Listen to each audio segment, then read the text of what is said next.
tous ceux qui détruisent le Togo sont nombreux. C'est une chaîne.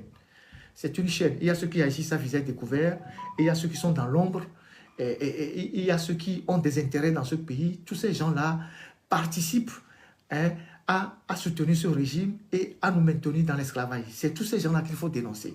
Qu'ils soient français, allemands, anglais, je ne sais pas, qu'ils soient israéliens, indiens, libanais, tous ceux qui aujourd'hui participent à soutenir fort, à soutenir son régime, à faire piller le Togo, nous devons les dénoncer au même titre. Et moi, je le fais. Et c'est ce que je fais depuis des années. Et donc, voilà. Et je vais continuer par le faire.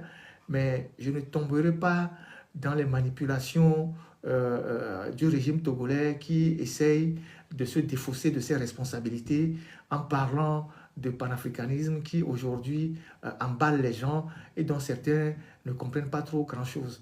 Donc aujourd'hui, le Togo est devenu un régime panafricaniste. Vous pouvez imaginer le niveau où on est arrivé dans la manipulation. Donc il faut déconstruire tout ça. Et en déconstruisant tout ça, nous devons faire preuve de lucidité. On doit faire preuve de lucidité. Le seul objectif de force, c'est de régner le plus longtemps possible. C'est de sauver son régime. S'il peut s'accrocher à n'importe quoi pour garder son régime, il le fera. Si demain, il y a une idéologie qui marche plus que le panafricanisme, ils le deviendront.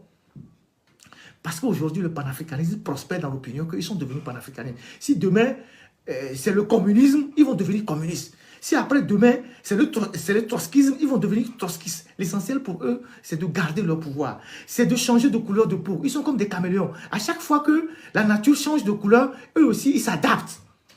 Mais eux, ils s'adaptent, mais l'objectif principal, c'est de conserver leur régime. Donc, c'est ça que nous devons déconstruire. On ne doit pas tomber dans ce jeu-là. Vous voyez, on a un gouvernement qui est là, pléthorique. Il m'a été rapporté que la Benjamin du gouvernement, celle qui était aux mines, là, qu'on dénonçait, depuis qu'ils ont fait la passation de service avec le général Yark, elle ne trouve pas le bureau de Yark à son goût. Donc son bureau est au niveau des 4 ministères, je ne sais pas comment, au CASEF là-bas. Elle n'a pas trouvé le bureau dans lequel était le général Yark à ses goûts. Elle est en train de casser tout pour refaire son bureau. Vous voyez le Togo? Vous voyez le pays dans lequel nous sommes? On nomme un ministre et elle ne trouve pas le bureau qu'a occupé son prédécesseur à son goût. Elle enlève tout, elle casse tout, les rideaux, les carreaux, le mobilier, elle sort tout. Et ça, c'est un pays, ça. Un pays qui est gouverné. On nous dit que c'est un pays qui est gouverné. Vous pouvez imaginer qu'au Ghana, on nomme un ministre, il va aller casser le bureau parce qu'il ne trouve pas le bureau à son goût. Ou aux États-Unis. Les gens sont dans des bureaux aux États-Unis, en France, depuis 200 ans. Le même bureau. On a changé peut-être le meuble 2 ou 3 fois. Mais en Afrique, c'est ça. On vit dans la superstition. On enlève jusqu'à enlever les carreaux dans le bureau. Soit disant que celui qui est sorti a peut-être mis des gris-gris sous les carreaux. Donc, depuis, elle n'a pas retrouvé son bureau. Elle est en train de casser les choses là-bas pour refaire son bureau. Et ça, il y a un chef d'État qui est là, qui ne dit rien. Les gens sont au service de la République ou bien ils sont au service de eux-mêmes. Ils sont à leur propre service. Les gens sont au service de la République ou ils sont à leur propre service.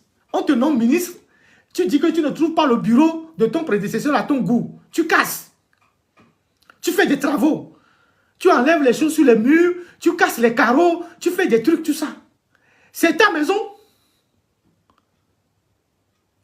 Si dans 6 mois on fait un remaniement, on t'enlève. Tout ce que tu as fait là-bas, c'est sur quel budget?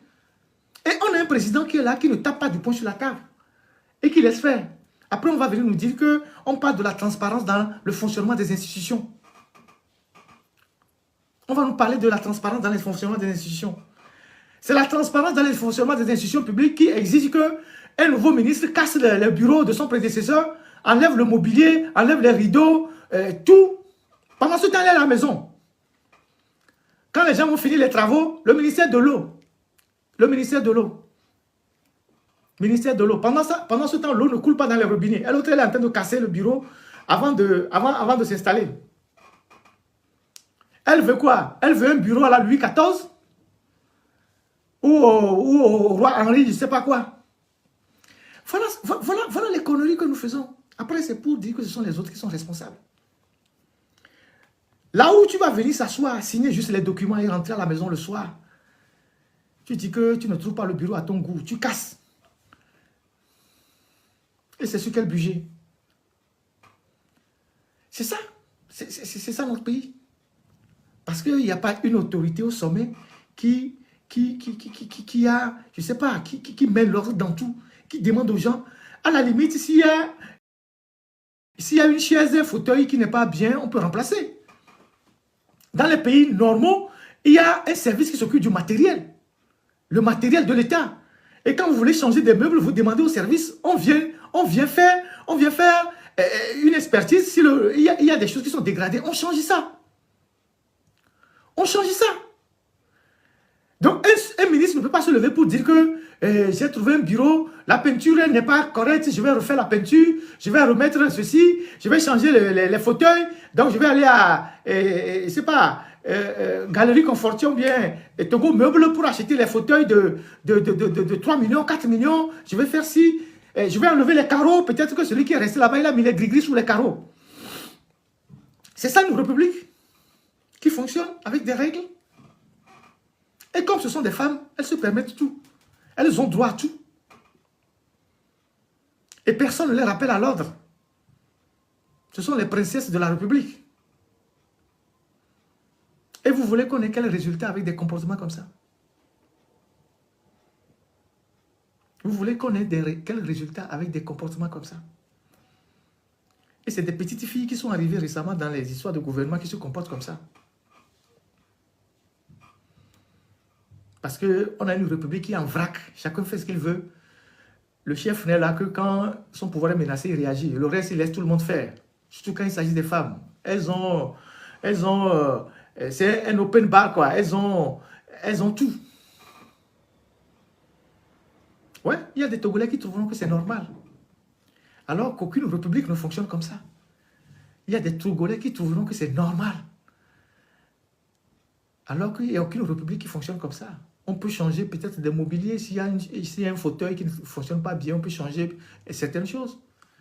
Mais on ne peut pas sortir tout, casser les carreaux, enlever les rideaux. Parce que c'était un moyen de détournement.